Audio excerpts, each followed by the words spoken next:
Welcome to UPSC Civil 360.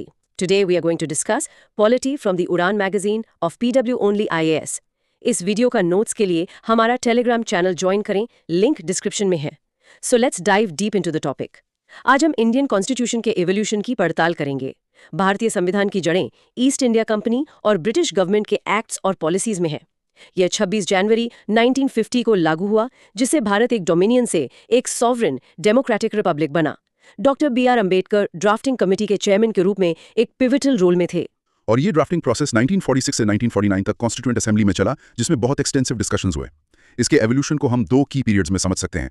Company rule 1773 से 1858, इसमें east India company के तहत गवर्नेंस फ्रेमवर्क स्थापित हुआ. और क्राउन रूल 1858 से 1947, इसमें डायरेक्ट ब्रिटिश कंट्रोल आया, जिससे बड़े एडमिनिस्ट्रेटिव चेंजेस हुए. ठीक है, तो चलिए इस पूरे क्रोनोलॉजिकल जर्नी को अनपैक करते हैं, स्टार्टिंग फ्रॉम कंपनी रूल. सबसे पहले आता है रेगुलेटिंग एक्ट ऑफ 1773. उस समय गवर्नर जनरल थे वॉरेन हेस्टिंग्स. चलिए इसके की फीचर्स देखते हैं. ये पहला ब्रिटिश रेगुलेशन था जिसने भारत में ईस्ट इंडिया कंपनी के मामलों पर ब्रिटिश कंट्रोल की शुरुआत की. इसने सेंट्रलाइज्ड गवर्नेंस की नींव रखी. कंपनी के पॉलिटिकल और एडमिनिस्ट्रेटिव अथॉरिटी को ऑफिशियली मान्यता दी गई. हाँ, और लॉर्ड वॉरेन हेस्टिंग्स को बंगाल का गवर्नर जनरल नियुक्त किया गया. साथ में एक 4 मेंबर एग्जीक्यूटिव काउंसिल भी थी. और कैलकाटा में सुप्रीम कोर्ट की स्थापना हुई 1774 में. जी, पर यहाँ सुप्रीम कोर्ट की स्थापना एक फैसिनेटिंग पॉइंट है. 1773 में स्थापित, इसने इतनी ज्यादा अथॉरिटी का इस्तेमाल किया कि इसने ब्रिटिश ऑफिशियल्स को कैद किया और भारतीयों को कैलकाटा के बाहर किए गए अपराधों के लिए भी दंडित किया. मतलब ज्यूरिसडिक्शन को मानो अपने मूड के हिसाब से बदला जा रहा था. बिल्कुल. कंपनी के सर्वेंट्स के लिए प्राइवेट ट्रेड और ब्राइब्स पर प्रतिबंध लगा दिया गया. हाँ, और कोर्ट ऑफ डायरेक्टर्स को रेवेन्यू, सिविल और मिलिट्री मामलों पर रिपोर्ट करना अनिवार्य कर दिया गया. बॉम्बे और मद्रास प्रेसिडेंसीज को बंगाल के गवर्नर जनरल के सबॉर्डिनेट बना दिया गया. एग्जैक्टली. तो फिर आगे बढ़ते हैं अमेंडिंग एक्ट ऑफ 1781 पर, जिसे एक्ट ऑफ सेटलमेंट भी कहते हैं. गवर्नर जनरल थे वॉरेन हेस्टिंग्स. इस एक्ट ने गवर्नर जनरल और काउंसिल को उनके ऑफिशियल एक्ट्स के लिए सुप्रीम कोर्ट के जुरिस्डिक्शन से छूट दे दी. अच्छा, तो रेवेन्यू मैटर्स को भी सुप्रीम कोर्ट की जुरिस्डिक्शन से बाहर कर दिया गया. जी हाँ, और कोर्ट को हिंदू और मोहम्मदन डिफेंडेंट्स के लिए उनके पर्सनल लॉ लागू करने का निर्देश दिया गया. प्रोविंशियल कोर्ट की अपील्स अब गवर्नर जनरल इन काउंसिल को भेजी जाती थी. सही. और गवर्नर जनरल इन काउंसिल को प्रोविंशियल कोर्ट्स और काउंसिल्स के लिए रेगुलेशंस बनाने का अधिकार भी दिया गया. इसके बाद आया Pitt's India act 1784 Warren Hastings के समय में ही. इस एक्ट ने कंपनी के कमर्शियल और पॉलिटिकल फंक्शंस को अलग कर दिया. तो एक ड्यूल गवर्नमेंट सिस्टम स्थापित हुआ. हाँ, board of control political affairs manage करने और सिविल और मिलिट्री ऑपरेशंस या रेवेन्यूज की निगरानी के लिए. और court of directors commercial affairs देखने के लिए. व्हाट्स फैसिनेटिंग हियर इज इसी एक्ट में पहली बार कंपनी की टेरिटरीज को ब्रिटिश पोजेशंस इन इंडिया कहा गया, जिससे ब्रिटिश गवर्नमेंट को सुप्रीम कंट्रोल मिल गया. बिल्कुल सही. फिर आया एक्ट ऑफ 1786, जब लॉर्ड कॉर्नवालिस गवर्नर जनरल बने. लॉर्ड कॉर्नवालिस को बंगाल का गवर्नर जनरल और कमांडर इन चीफ नियुक्त किया गया. और उन्हें स्पेशल केसेस में काउंसिल के डिसीजंस को ओवरराइड करने की शक्ति दी गई. जी. Next is the charter act of 1793. Governor general थे जॉन शो और मद्रास प्रेसिडेंसीज पर गवर्नर जनरल का कंट्रोल और बढ़ाया गया. हाँ, और कंपनी के ट्रेड मोनोपोली को अगले 20 सालों के लिए बढ़ा दिया गया. अच्छा. ये भी स्पेसिफाई किया गया कि कमांडर इन चीफ काउंसिल का मेंबर तब तक नहीं होगा जब तक उसे अपॉइंट न किया जाए. और बोर्ड ऑफ कंट्रोल के मेंबर्स और स्टाफ का पेमेंट इंडियन रेवेन्यू से करने का प्रावधान किया गया. जी. Okay, let's unpack the charter act of 1813. Governor general थे लॉर्ड मिंटो द्वितीय. इस एक्ट ने ईस्ट इंडिया कंपनी की ट्रेड मोनोपोली समाप्त कर दी, सिवाय चाइना के साथ ट्रेड और टी के ट्रेड के. तो अब सभी ब्रिटिश मर्चेंट्स भारत में ट्रेड कर सकते थे. बिल्कुल. भारत में कंपनी की टेरिटरीज पर ब्रिटिश क्राउन की सॉवरेनिटी पर भी जोर दिया गया. लोकल गवर्नमेंट्स को टैक्स लगाने और डिफॉल्टर्स को पनिश करने का अधिकार दिया गया. हाँ, और कंपनी का शासन अगले 20 वर्षों के लिए बढ़ा दिया गया. बोर्ड ऑफ कंट्रोल की शक्तियों को भी बढ़ाया गया. ट्रू. क्रिश्चियन मिशनरीज को भारत में मॉरल और रिलीजियस इंप्रूवमेंट्स को बढ़ावा देने की अनुमति मिली. और इंडियन एजुकेशन में हर साल 1 लाख रुपए के इन्वेस्टमेंट को अनिवार्य किया गया. कंपनी के टेरिटोरियल रेवेन्यूज और कमर्शियल प्रॉफिट्स को रेगुलेट किया गया और सेपरेट अकाउंट्स रखने को कहा गया. जी. अब आते हैं चार्टर एक्ट ऑफ 1833 पर. गवर्नर जनरल ऑफ इंडिया थे विलियम बेंटिक. ये ब्रिटिश इंडिया में सेंट्रलाइजेशन की दिशा में अंतिम कदम था, जिसने इसे एक ऑल इंडिया कैरेक्टर दिया. तो ब्रिटिश कॉलोनाइजेशन को लीगलाइज किया गया. हाँ, ईस्ट इंडिया कंपनी एक एडमिनिस्ट्रेटिव बॉडी बन गई जो his majesty, his hairs and successors के लिए ट्रस्ट में टेरिटरीज रखती थी. चाइना के साथ ट्रेड और चाय में कंपनी की मोनोपोली समाप्त हो गई और गवर्नर जनरल की गवर्नमेंट को गवर्नमेंट ऑफ इंडिया और काउंसिल को इंडिया काउंसिल कहा जाने लगा. बंगाल के गवर्नर जनरल को गवर्नर जनरल ऑफ इंडिया बनाया गया, जिसे फुल सिविल और मिलिट्री पावर्स दी गईं. लॉर्ड विलियम बेंटिंग पहले अपॉइंटी थे. बिल्कुल. बॉम्बे और मद्रास से लेजिस्लेटिव पावर्स लेकर गवर्नर जनरल ऑफ इंडिया को दे दी गईं और बने कानूनों को एक्ट्स कहा गया. गवर्नर जनरल को ब्रिटिश इंडिया में किसी भी कानून को अमेंड या रिपील करने का अधिकार मिला. सिविल सर्वेंट्स के सिलेक्शन के लिए एक ओपन कंपटीशन सिस्टम का प्रस्ताव रखा गया, लेकिन कोर्ट ऑफ डायरेक्टर्स ने इसका विरोध किया. इसी एक्ट के तहत 1834 में इंडियन लॉ कमीशन की स्थापना हुई लीगल कोडिफिकेशन के लिए, जिसके अध्यक्ष लॉर्ड मकॉले थे। ये एक महत्वपूर्ण कदम था। And the last in the series, the charter act of 1853। Governor general of India थे लॉर्ड डेलहाउसी। ये 1793 और 1853 की चार्टर एक्ट्स की सीरीज में आखिरी था। इसने गवर्नर जनरल्स काउंसिल के लेजिस्लेटिव और एग्जीक्यूटिव फंक्शंस को अलग कर दिया। और इंडियन लेजिस्लेटिव काउंसिल में लोकल रिप्रेजेंटेशन की शुरुआत हुई, जिसमें 6 नए लेजिस्लेटिव काउंसिलर्स जुड़े गए, जिससे कुल 12 मेंबर्स हो गए। इन 6 नए मेंबर्स में से 4 को मद्रास, बॉम्बे, बंगाल और आगरा की लोकल प्रोविंशियल गवर्नमेंट्स द्वारा अपॉइंट किया गया था। हाँ, बोर्ड ऑफ डायरेक्टर्स की संख्या 24 से घटाकर 18 कर दी गई, जिसमें से 6 को ब्रिटिश क्राउन द्वारा नॉमिनेट किया जाता। तो लेजिस्लेटिव काउंसिल एक मिनी पार्लियामेंट की तरह काम करती थी, ब्रिटिश प्रोसीजर्स को अपनाते हुए। जी, सिविल सर्विस रिक्रूटमेंट के लिए एक ओपन कंपटीशन सिस्टम लागू किया गया, जिसमें भारतीयों की भागीदारी की भी अनुमति थी। 1854 में मकौले कमेटी नियुक्त की गई और 4th लॉ मेंबर को फुल मेंबर के रूप में वोटिंग राइट्स मिले। हाँ, कंपनी के शासन को बढ़ाया गया और उसे ब्रिटिश क्राउन के लिए ट्रस्ट पर भारतीय क्षेत्रों पर कब्जा बनाए रखने की अनुमति दी गई। लेकिन पिछले चार्टर्स के विपरीत इसमें किसी पर्टिकुलर पीरियड का उल्लेख नहीं था। If we connect this to the bigger picture, open competition की अनुमति देकर 1853 के एक्ट ने मॉडर्न ICS की नींव रखी, एक शक्तिशाली सर्विस जिसे ब्रिटिश बहुत महत्व देते थे, लेकिन जिसकी बाद में कई भारतीय राष्ट्रवादियों ने औपनिवेशिक नियंत्रण के एक मजबूत स्तंभ के रूप में आलोचना की। अब हम क्राउन रूल 1858 to 1947 में प्रवेश कर रहे हैं, जिसकी शुरुआत गवर्नमेंट ऑफ इंडिया एक्ट 1858 से हुई, जिसे act for good government of India भी कहा जाता है। वाइसरॉय थे Lord Canning. East India company को समाप्त कर दिया गया और शक्तियां ब्रिटिश क्राउन को ट्रांसफर कर दी गई। तो गवर्नर जनरल ऑफ वाइसरॉय बन गया। लॉर्ड कैनिंग पहले वाइसरॉय नियुक्त हुए। हाँ, डबल गवर्नमेंट का अंत हुआ, बोर्ड ऑफ कंट्रोल और कोर्ट ऑफ डायरेक्टर्स को समाप्त कर दिया गया और secretary of state for India का नया ऑफिस बनाया गया। जी, जो ब्रिटिश कैबिनेट का मेंबर था और पार्लियामेंट के प्रति जवाबदेह था। सेक्रेटरी की सहायता के लिए एक 15 मेंबर एडवाइजरी काउंसिल बनाई गई, जिसके अध्यक्ष वो खुद थे।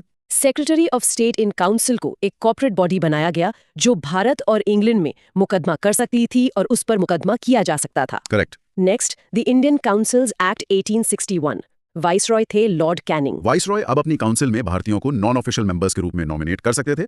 1862 में लॉर्ड कैनिंग ने 3 को नॉमिनेट किया, राजा ऑफ बनारस, महाराजा ऑफ पाटियाला और सर दिनकर राव। और बॉम्बे और मद्रास की लेजिस्लेटिव पावर्स को बहाल किया गया, जिससे डिसेंट्रलाइजेशन की शुरुआत हुई और 1937 तक प्रांतों को लगभग ऑटोनॉमी मिल गई। हाँ, बंगाल 1862, नॉर्थ वेस्टर्न प्रोविंस 1886 और पंजाब 1897 के लिए न्यू लेजिस्लेटिव काउंसिल्स की स्थापना की गई। वाइसरॉय को इमरजेंसीज में काउंसिल की सहमति के बिना ऑर्डिनेंसेस जारी करने का अधिकार मिला, जो 6 महीने के लिए वैलिड थे। जी, और लॉर्ड कैनिंग ने 1859 में जो पोर्टफोलियो सिस्टम इंट्रोड्यूस किया था, इस एक्ट ने उस प्रैक्टिस को लीगली रिकॉग्नाइज किया, रेगुलराइज किया, जिससे काउंसिल मेंबर्स डिपार्टमेंट्स को इंडिपेंडेंटली मैनेज कर सकते थे। इसके बाद आया Indian councils act 1892, viceroy Lord Lansdowne के समय में। सेंट्रल और प्रोविंशियल लेजिस्लेटिव काउंसिल्स में नॉन ऑफिशियल मेंबर्स की संख्या बढ़ाई गई, लेकिन ऑफिशियल मेजॉरिटी बनी रही। लेजिस्लेटिव काउंसिल्स की शक्तियों को भी बढ़ाया गया। हाँ, अब वे बजट पर डिस्कस कर सकते थे और एग्जीक्यूटिव से क्वेश्चंस पूछ सकते थे। नॉन ऑफिशियल मेंबर्स को नॉमिनेट किया जाता था। सेंट्रल काउंसिल में वाइसरॉय द्वारा, प्रोविंशियल लेजिस्लेटिव काउंसिल्स और बंगाल चेंबर ऑफ कॉमर्स की रिकमेंडेशंस पर। और प्रोविंशियल काउंसिल में गवर्नर द्वारा district boards, municipalities, universities, trade association, zamindars और चेंबर्स की सलाह पर। This raises an important question. 1892 के एक्ट ने लिमिटेड इलेक्शंस की शुरुआत तो की, लेकिन ब्रिटिश ने इसे मानने से इनकार कर दिया। सही कहा। वैसे इलेक्शंस कहने के बजाय नॉमिनेशन ऑन रिकमेंडेशन शब्द में इस प्रक्रिया को छिपाते रहे, एक डेमोक्रेटिक कदम को एक लिंग्विस्टिक डिस्गाइज में बदल दिया। Here's where it gets really interesting. The Indian Councils Act 1909, जिसे मॉर्ली मिंटो रिफॉर्म्स भी कहते हैं, वाइसरॉय थे Lord Minto second. Legislative council की मेंबरशिप 16 से बढ़ाकर 60 कर दी गई, ऑफिशियल मेजॉरिटी बनी रही। प्रोविंशियल काउंसिल्स में नॉन ऑफिशियल मेजॉरिटी की अनुमति दी गई, मेंबरशिप प्रांतों में अलग अलग थी। मेंबर्स अब सप्लीमेंट्री क्वेश्चंस पूछ सकते थे और बजट रेजोल्यूशंस प्रपोज कर सकते थे। सेपरेट बजट वोटिंग शुरू की गई, लेकिन बजट एज अ होल पर अभी भी वोट नहीं किया जा सकता था। एग्जैक्टली। और फिर आया सेपरेट इलेक्टोरेट। मुस्लिम्स केवल मुस्लिम कैंडिडेट्स के लिए वोट कर सकते थे, जिससे कम्युनलिज्म को लीगलाइज किया गया और लॉर्ड मिंटो को फादर ऑफ कम्युनल इलेक्टोरेट के रूप में जाना जाने लगा। बिल्कुल। रिप्रेजेंटेशन में Satyendra Prasad Sinha viceroys executive council में लॉ मेंबर के रूप में नियुक्त होने वाले पहले भारतीय बने। Presidency corporations, chamber of commerce, universities और जमींदार्स के लिए भी सेपरेट रिप्रेजेंटेशन था। जी। Let's move to the Government of India Act of 1919 or the Montagu-Chelmsford Reforms. Viceroy थे लॉर्ड चेम्सफोर्ड। ये 1921 में लागू हुआ। इसका ऑब्जेक्टिव था, जैसा कि ब्रिटिश गवर्नमेंट ने 20 अगस्त 1917 को घोषित किया था, भारत में धीरे धीरे एक रिस्पॉन्सिबल गवर्नमेंट इंट्रोड्यूस करना। सब्जेक्ट्स का क्लासिफिकेशन, एडमिनिस्ट्रेशन को सेंट्रल और प्रोविंशियल सब्जेक्ट्स में बांटा गया।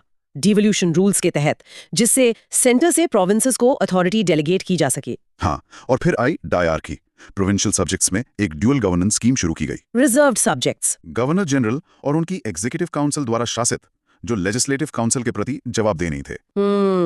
यूपीएससी 2022 का प्रश्न। और ट्रांसफर्ड सब्जेक्ट्स लेजिस्लेटिव काउंसिल की देखरेख में मैनेज किए जाते थे।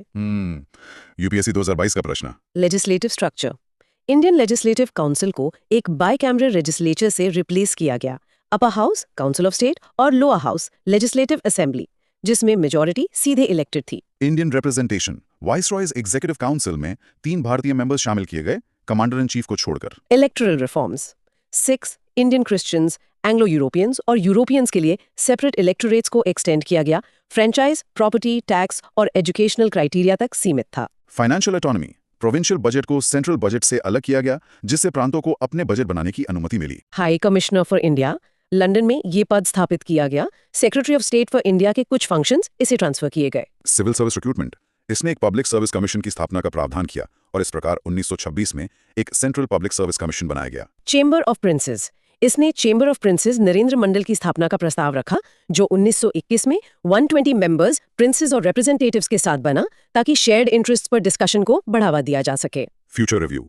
10 साल बाद इसकी इफेक्टिवनेस का आकलन करने के लिए एक स्टैट्यूटरी कमीशन का प्रावधान किया गया। और इसी फ्यूचर रिव्यू के लिए द साइमन कमीशन 1927 आया। सर जॉन साइमन के नेतृत्व में 7 सदस्यीय स्टैट्यूटरी कमीशन, जिसे ब्रिटिश गवर्नमेंट ने नियुक्त किया था, और इसमें सभी सदस्य ब्रिटिश थे। की प्रपोजल्स। रिपोर्ट 1930 में सौंपी गई।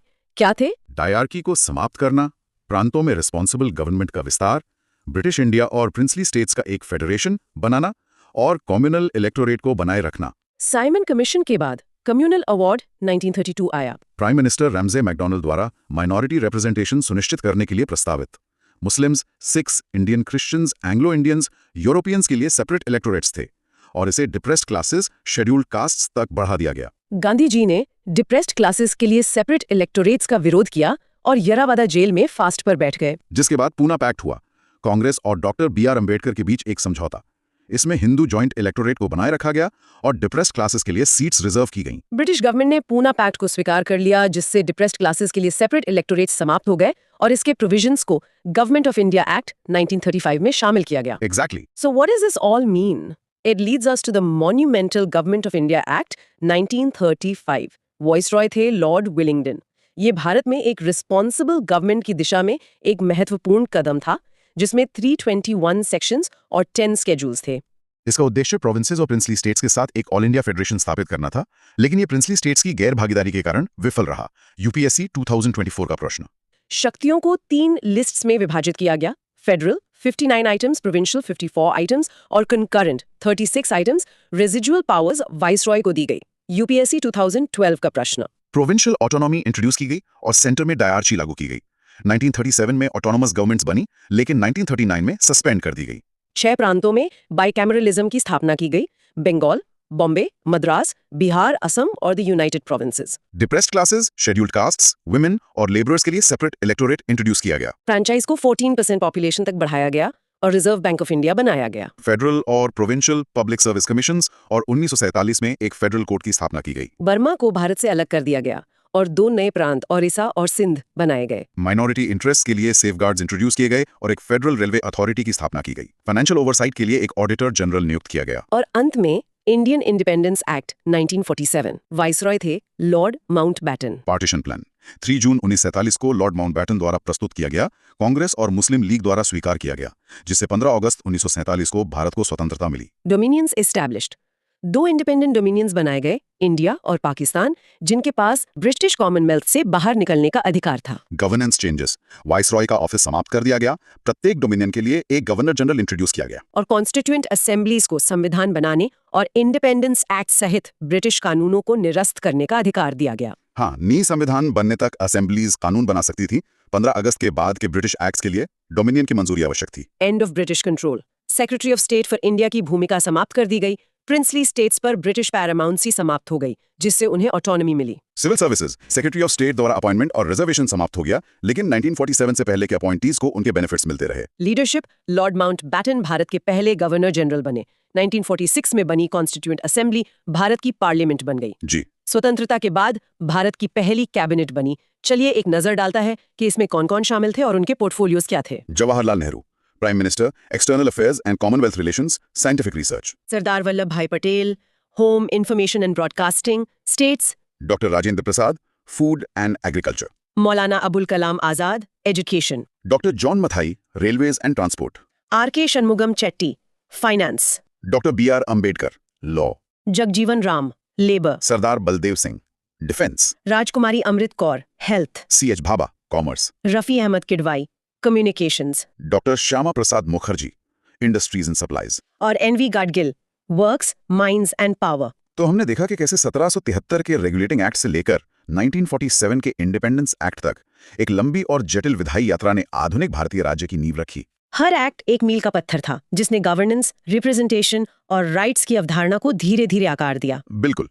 ये पूरी यात्रा दिखाती है कि हमारा संविधान एक दिन में नहीं बना, बल्कि ये दशकों के संघर्षों, बहसों और प्रशासनिक प्रयोगों का परिणाम है। तो यहाँ एक विचार छोड़ जाते हैं सोचने के लिए। हमने देखा कि कैसे हमारा संविधान ब्रिटिश कानूनों की एक लंबी यात्रा का परिणाम है। तो सोचने वाली बात यह है कि क्या हमारे संविधान में आज भी औपनिवेशिक शासन की कोई ऐसी छाया है जिसे हम पहचान नहीं पाए हैं या जिसे बदलना बाकी है।